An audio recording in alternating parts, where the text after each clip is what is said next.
Hi, this is David Dickens, and today we are doing our third in a three-part series about retirement questions and financial planning questions that you might ask by generation. So we started with the baby boomers, we hit the Gen X last time, and today we're talking about millennials. So if you're a millennial, strap in. I think we got a good show for you. If you're not, think of a millennial you might want to forward this podcast to. I'll go get Walter, and we'll get started. Do you need help protecting your finances as you enter retirement? David Dickens of KC Financial Advisors has got you covered. Welcome to the Cover Your Assets KC podcast. Walter Storholt back with you alongside David Dickens, and it's time for another great episode here on Cover Your Assets KC.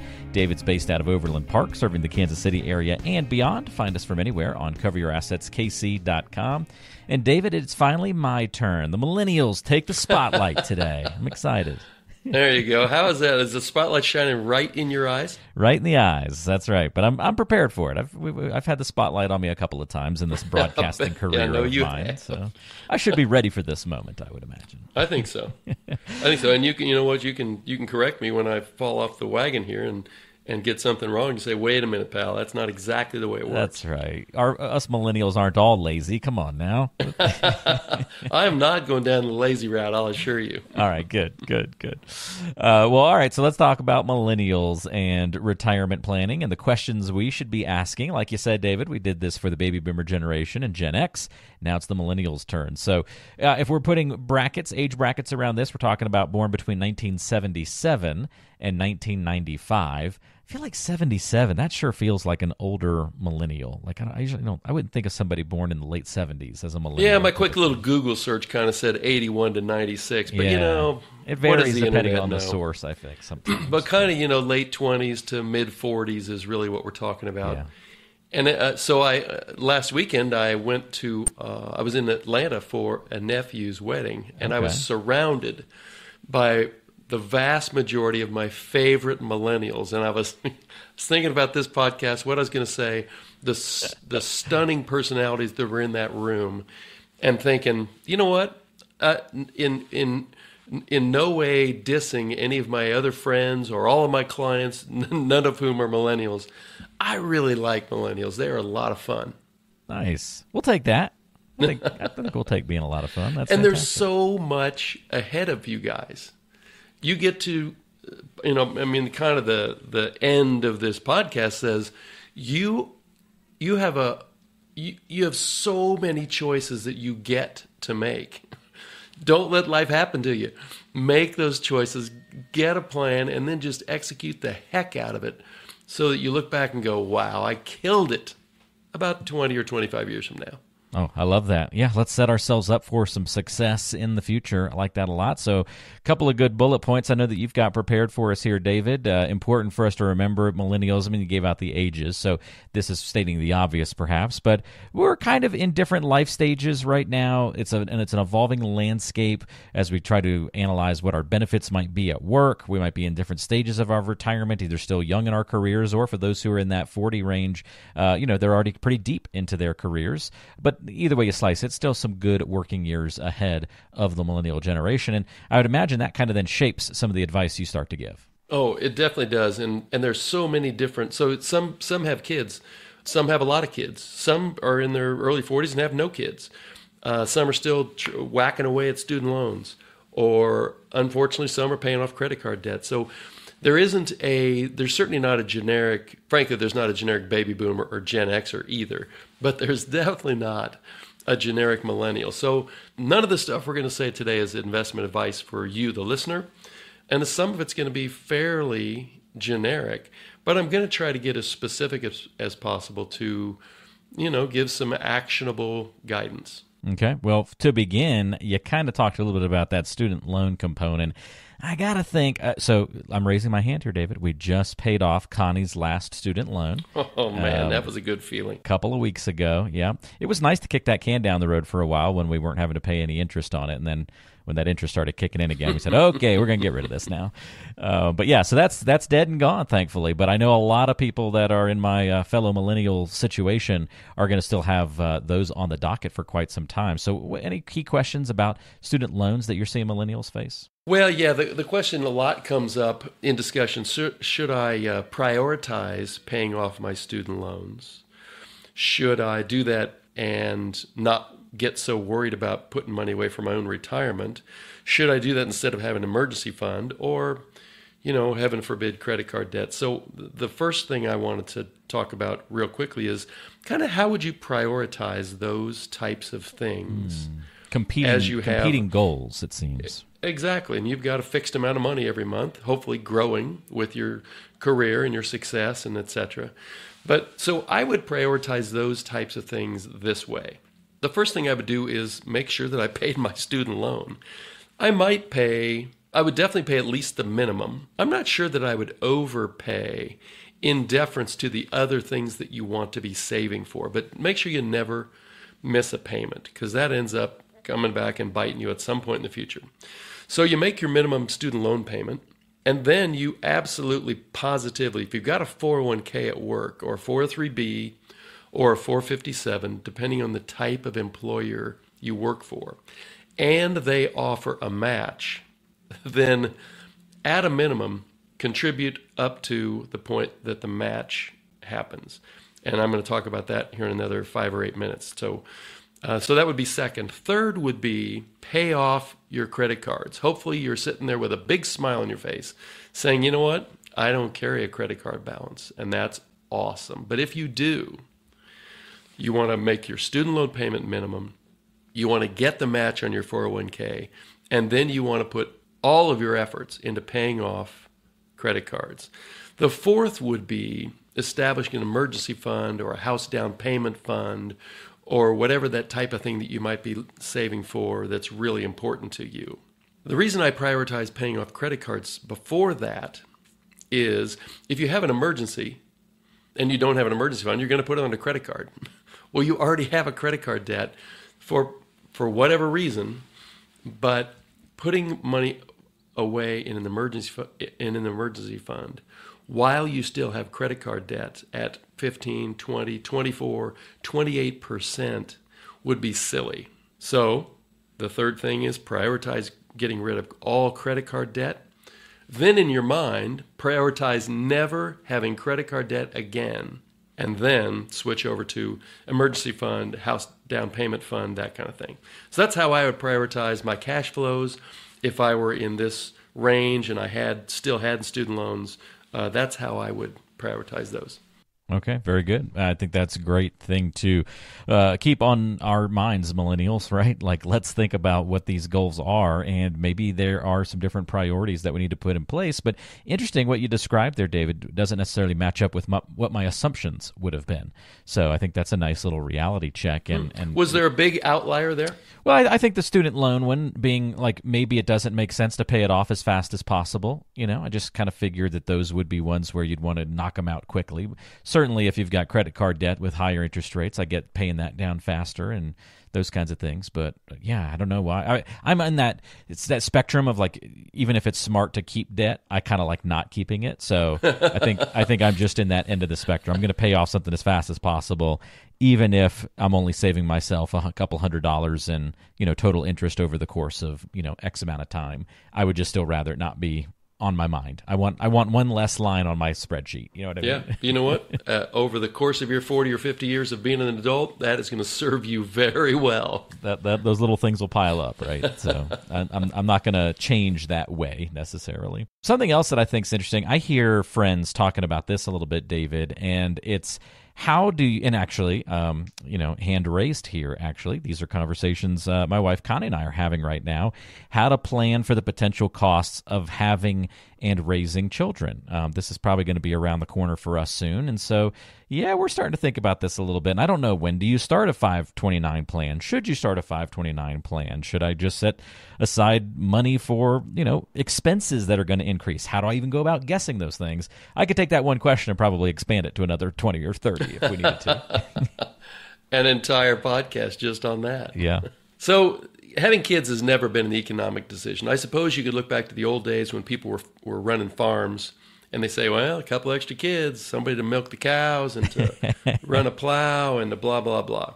So extra farm workers would be a reason to have. So we need to get some children. cows to make this worthwhile, is what you're saying. But in today's urban society, there is very little economic reason, because kids are expensive.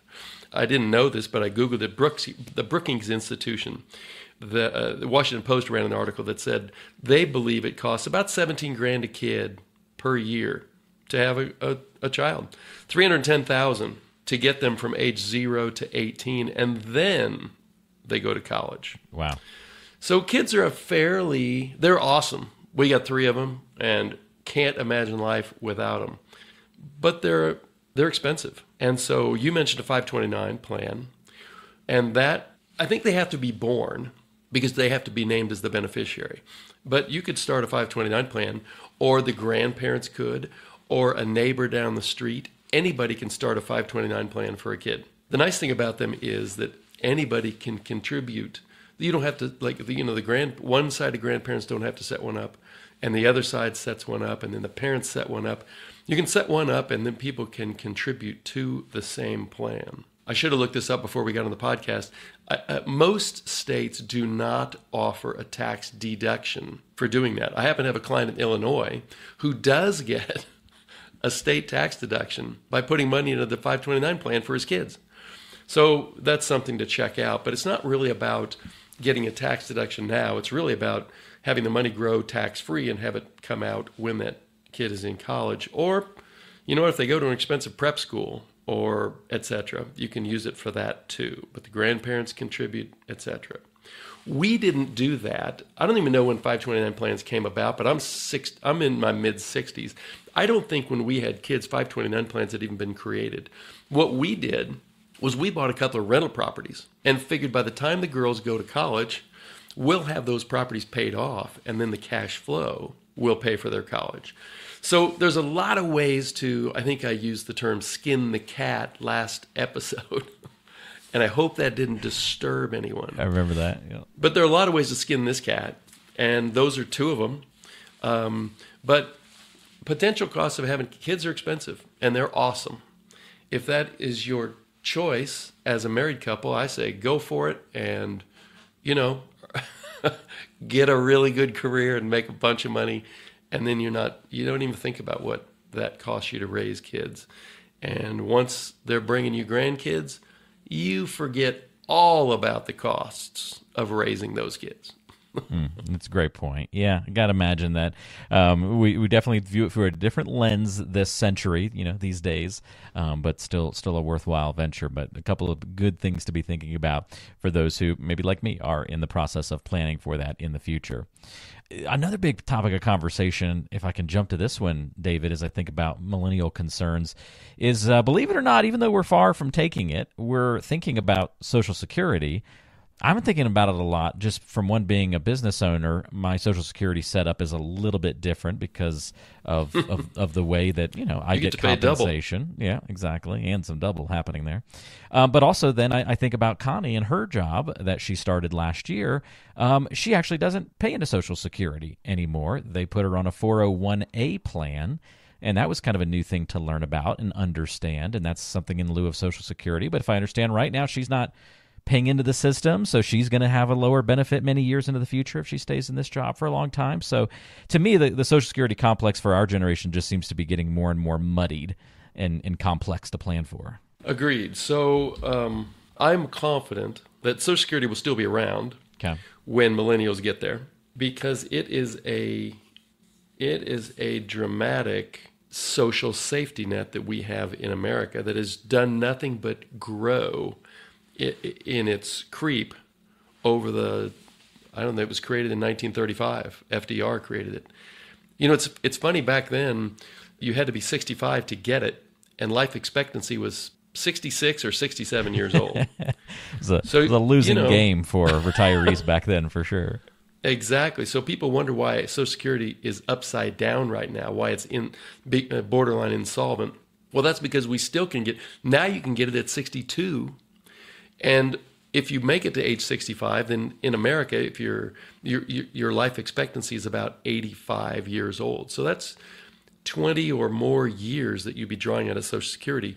But when it's created, it was supposed to carry somebody for 2 or 3 years. I think there will be changes for millennials based on what we know of the Social Security system today versus what they will see when they get there.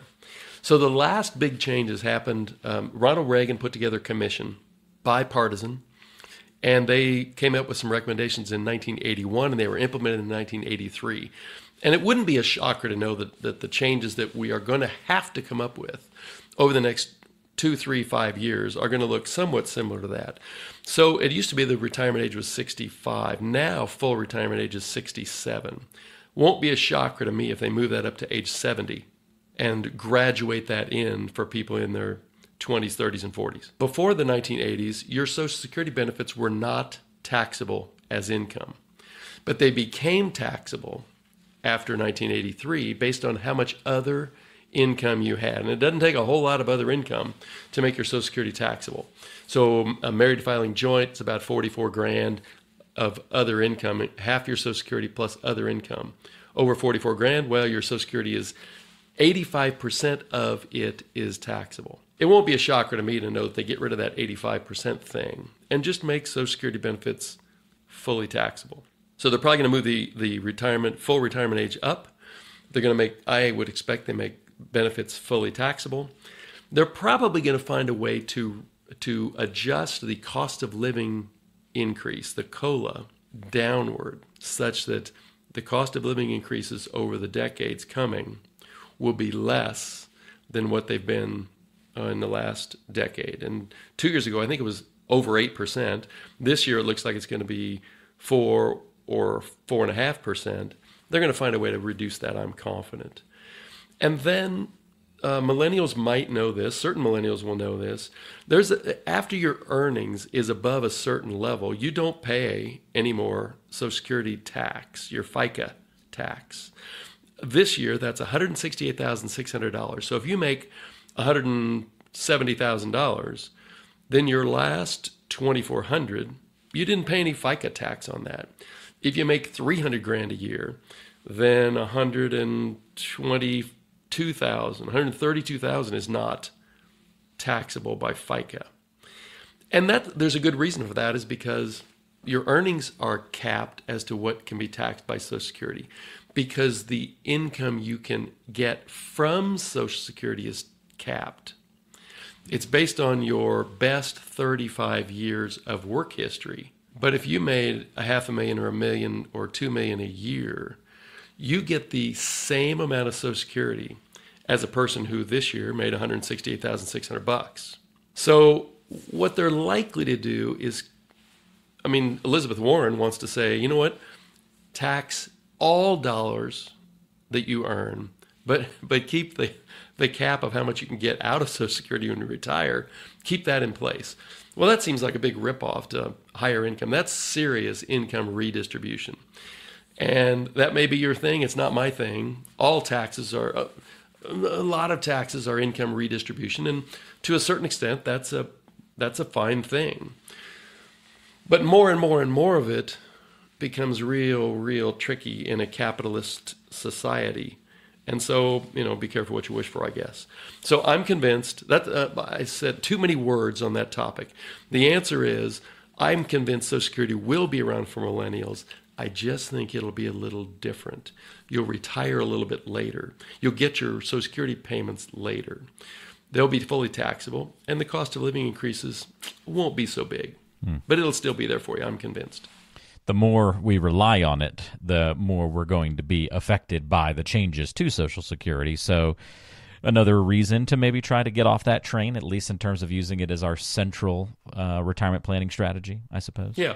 And obviously the more you make, since the amount of income you get from Social Security is capped, the higher standard of living you had when you were working, that almost always translates into a higher standard of living that you want when you are retired.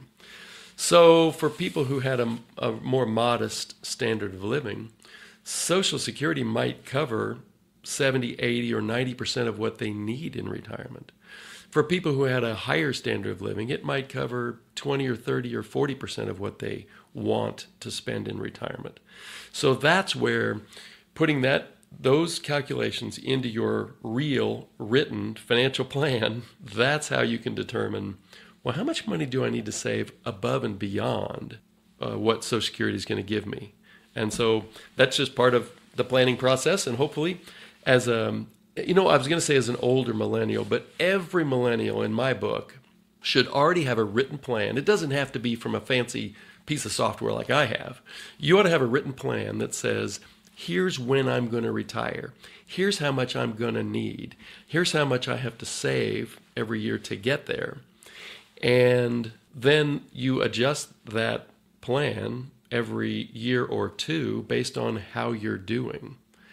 And my experience with myself, my clients, and my friends is you tend to do better than you can even envision you're going to do in your 20s and 30s. So that's an awesome thing. You just keep ratcheting your plan up because you continue to do better. Hopefully that's the way it works for every millennial that listens to this and every millennial that I know. Absolutely. I think that's great. I know we got two more questions to hit here, and you actually make a great segue into this next one, David.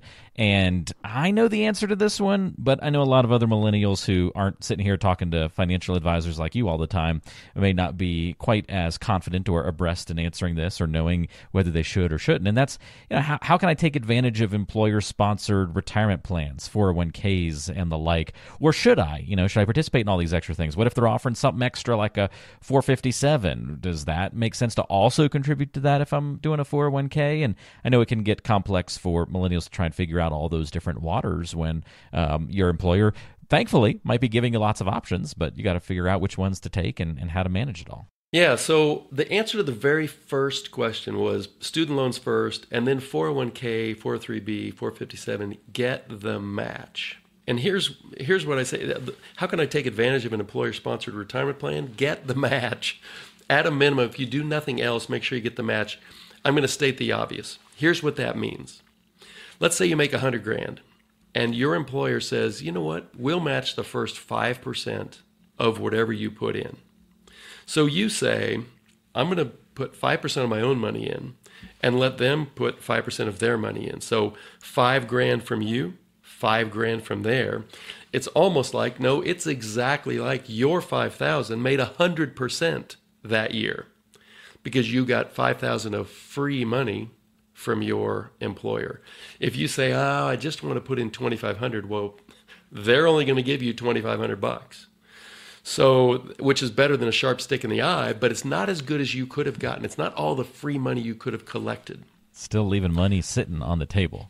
Leaving money sitting on the table. Yeah. So you say, well, gee, Dave, I make more than that, and I put in a lot more than that. And so there are ways. So the maximum as a millennial that you can put into your 401k is $23,000, not $5,000, not $7,000 like you can put in your IRA or your Roth.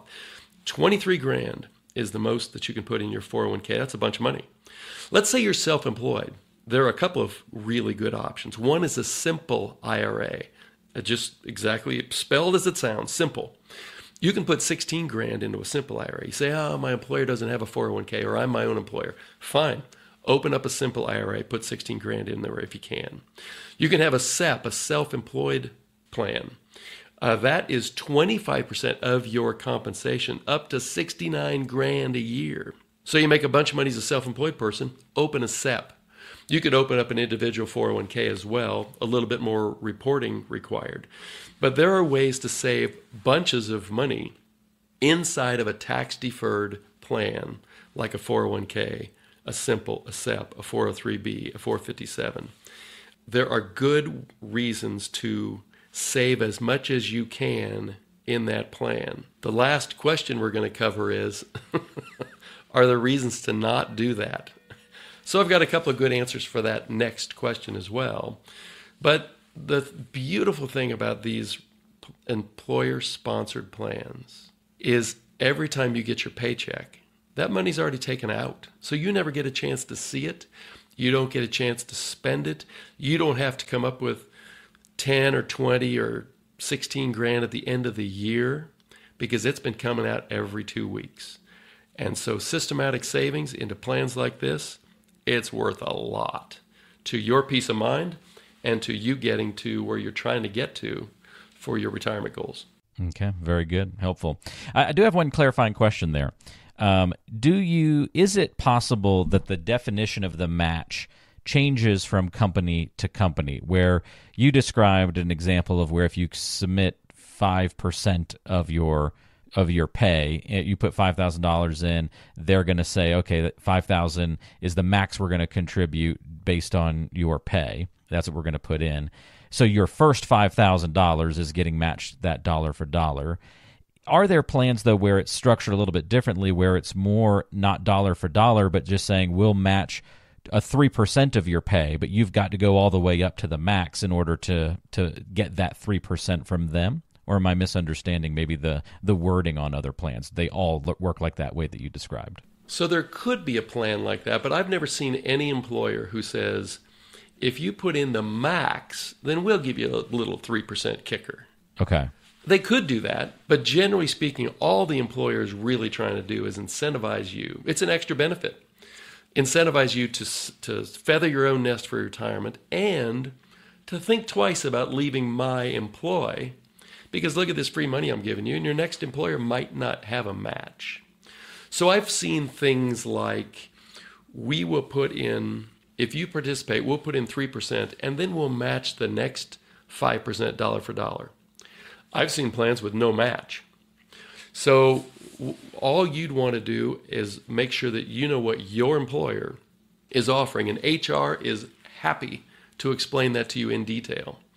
And then, if they're offering a match, my non-advice to you, my advice to you is get whatever it takes, contribute so that you get that free money.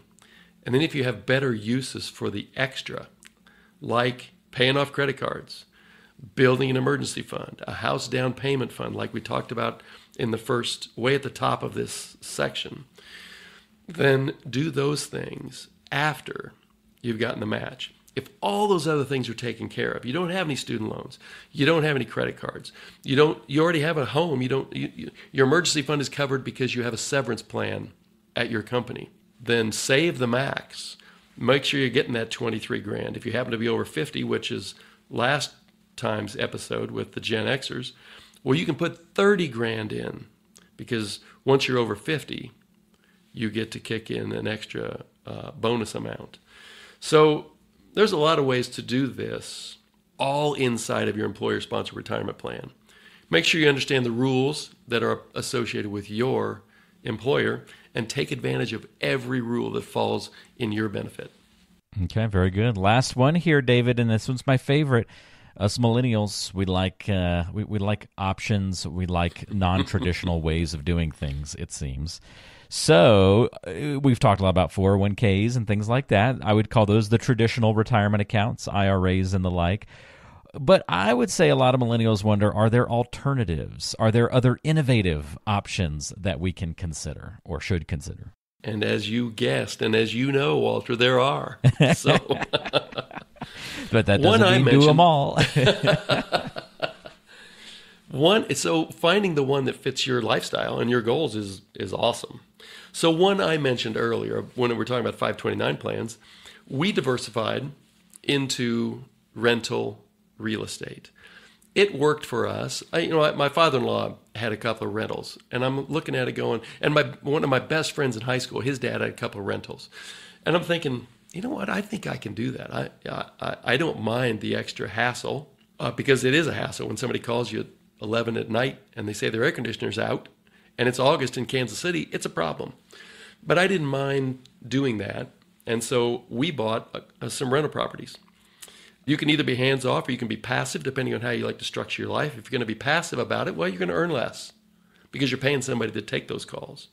You get really good tax benefits in America by owning real estate, rental real estate. Your renters pay off the mortgage. So in 30 years, unless you do it faster, you own that property free and clear. And then the income that you earn off of every month might go to put your kids through college.